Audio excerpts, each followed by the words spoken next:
Bien le bonjour et bienvenue sur la chaîne J&J. Aujourd'hui on se retrouve dans le 9e épisode de ma série sur l'histoire des grandes entreprises. Dans cette série, je vous le rappelle, on prend une marque connue, une entreprise connue qui aujourd'hui fait l'unanimité et on va décortiquer ensemble ses origines, savoir qui l'a créée, dans quelles circonstances, et est-ce qu'il y a eu des anecdotes rigolotes sur cette entreprise. On a déjà traité ensemble le cas de Lego, de Netflix ou encore d'Amazon, mais aujourd'hui on s'attaque à un très gros morceau. Voilà, sur 9 épisodes, c'est la vidéo, c'est l'épisode qui m'a demandé le plus de travail en termes d'écriture et de recherche, mais c'est aussi l'entreprise qui, pour moi, a une des histoires les plus intéressantes parce que ça part dans tous les sens. Je vous l'ai teasé dans le dernier épisode. Aujourd'hui, on parle de l'histoire de Samsung. Lee Byung-chul. Ouais, j'ai pas le meilleur accent du monde. Désolé à toute la famille Chul. Un descendant d'une riche famille sud-coréenne décide que les cours, c'est un peu trop chiant. Ce que je comprends parfaitement. Et qu'à la place de suivre les cours, il préférerait monter sa première société. Ouais, toi quand tu sèches, tu vas jouer à Fortnite. Lui monte une société. Voilà, chacun a ses objectifs. Et sa première société s'appelle Samsung Songho. L'activité première de cette société était d'acheter des produits à l'étranger et de les revendre dans des épiceries locales pour se faire un max de marge. Ouais, sur le principe c'est assez simple. On est loin du premier Galaxy. Et c'est tellement simple que ça a super bien marché, puisqu'en 1945, la société est la plus grande société de Sud-Corée, exportant des produits dans tout le pays, y compris quelques pays voisins. Il y a un pays avec qui je pense qu'ils ont pas trop dialogué, parce qu'ils sont pas connus pour être potes.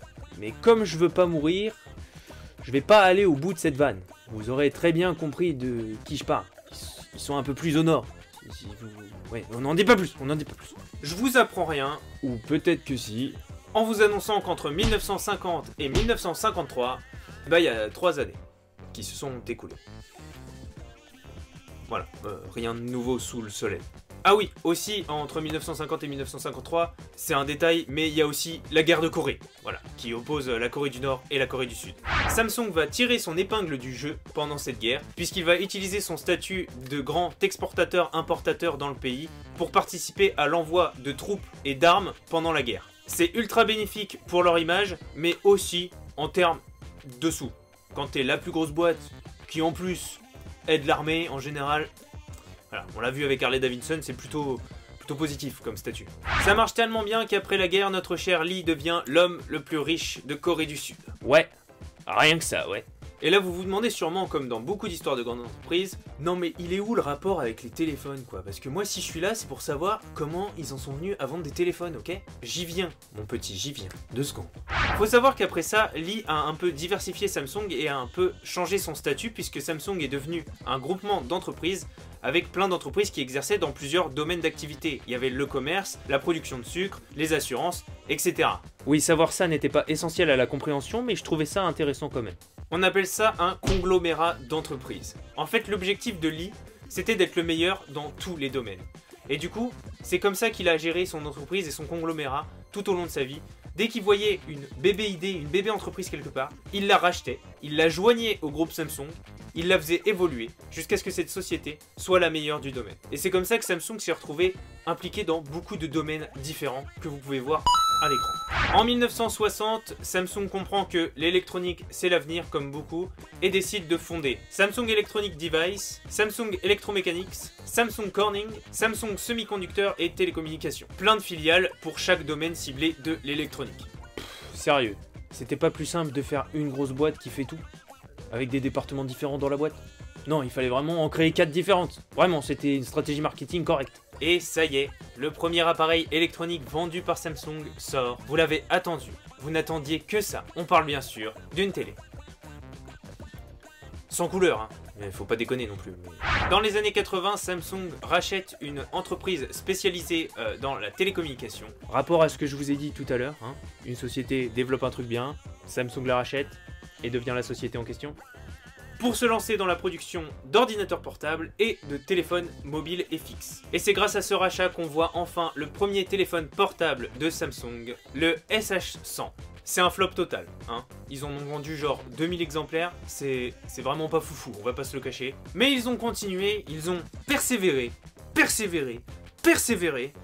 faudra peut-être qu'on passe à la suite, parce que bloquer sur un mot, c'est peut-être pas le plus intelligent pour arriver à faire une vidéo. Et ça a payé, puisqu'en 2012, Samsung devient le numéro 1 mondial de la téléphonie mobile et des smartphones, dépassant respectivement Nokia et Apple. Ah oui, j'oubliais, Samsung, ça veut dire quelque chose en coréen. Ça veut dire les 3 étoiles. Dans la culture coréenne, les 3 étoiles, c'est la grandeur, la force et l'éternité. Voilà, c'est les 3 points que Lee souhaitait pour sa société. Voilà, c'est une petite info en plus. Heureusement qu'ils l'ont bien choisi, parce que dans le groupe Samsung, on trouve quand même des entreprises comme Samsung Life Assurance, Samsung CET Corporation, Samsung Fire and Marine Insurance, Samsung Electronic. Oui, je pourrais continuer comme ça pendant longtemps, parce qu'il y en a beaucoup des entreprises dans le groupe Samsung. Et dernière info avant de vous laisser, le logo Samsung, voilà le petit cercle bleu, ça représente la Voie lactée, en rapport avec les galaxies, les téléphones, parce que bah, la Voie lactée est une galaxie. Du coup c'était un petit clin d'œil quoi. C'est marrant, Samsung, les 3 étoiles, galaxie, voilà, tout est lié en fait.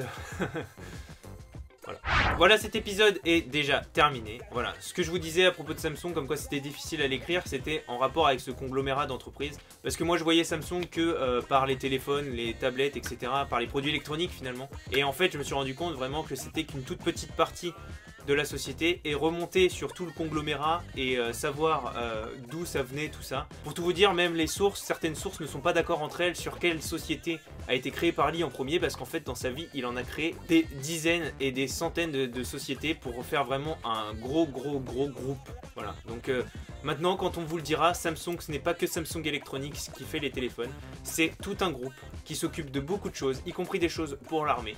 Voilà, donc vous le saurez, c'était plus compliqué à écrire mais pour autant c'était très intéressant, moi j'ai trouvé cette histoire de groupement d'entreprise. Donc si cette vidéo vous a plu, n'hésitez pas à mettre un like, un commentaire pour me suggérer l'histoire d'une prochaine entreprise que vous voudriez voir dans cette série. On approche du 10e épisode et j'ai déjà les 2 prochains épisodes qui sont écrits, mais je suis toujours ouvert à la suggestion. Vous pouvez également vous abonner à la chaîne JJ si vous aimez nos concepts, nos contenus, ou si simplement vous aimez nos belles bouilles et que vous avez envie de nous voir toutes les semaines. Je vous souhaite une excellente journée ou soirée selon à l'heure à laquelle vous regardez cette vidéo. Si cette vidéo sort avant que le confinement soit fini, bah bon courage pour la suite du confinement. Et si elle sort après le confinement, et bah j'espère qu'on se croisera tous à Burger King, parce que c'est une des premières choses que je vais faire en sortant du confinement. Ouais, comme quoi quand on te met face au doute, les potes ou Burger King ça passe peut-être avant. Ou alors les potes au Burger King. Ah, ça, là il y a de l'idée, Et sur ce, le mot de la fin, cordialement, et à la prochaine sur la chaîne JJ.